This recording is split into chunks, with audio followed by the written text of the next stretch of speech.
خواب اور اس کی تعبیر روحانی اور سائنسی تجزیے کے ساتھ۔ خواب مختلف طرح کے ہوتے ہیں، لیکن ہر خواب اپنے پیچھے کوئی نہ کوئی پیغام لیے ہوتا ہے۔ خواب کا تعلق جتنا روحانیت سے ہے اتنا ہی اس کا تعلق سائنس سے بھی ہے۔ خواب کے متعلق ایک عام تصور یہ پایا جاتا ہے کہ یہ وہ خواہشات ہیں جنہیں ایک عام انسان مذہبی، معاشرتی یا معاشی مجبوریوں کے سبب اپنی حقیقی زندگی میں پورا نہ کر سکتا ہو۔ خواب میں لیمپ دیکھنا، آپ کے خواب کی تعبیر۔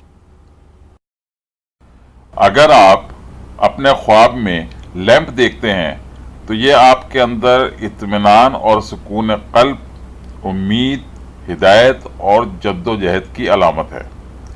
اگر لیمپ دھیما جل رہا ہے یا بالکل نہیں جل رہا تو موجودہ حالات میں آپ کسی پریشانی میں مبتلا ہیں اور اپنی صلاحیتوں کو اپنے مسائل کے حل کے لیے استعمال کرنے سے قاصر ہیں۔ خواب میں ٹوٹا ہوا لیمپ دیکھنا اس بات کو ظاہر کرتا ہے کہ آپ اپنے خیر خواہوں سے دور ہوتے جا رہے ہیں، جو کہ ناامیدی اور بدقسمتی کی علامت میں سے ایک ہے۔ مزید ویڈیوز کے لیے ہمارے چینل کو سبسکرائب اور ویڈیوز کو لائک کیجیے۔ Please like our videos and subscribe to our channel. بہت بہت شکریہ۔ Thank you very much.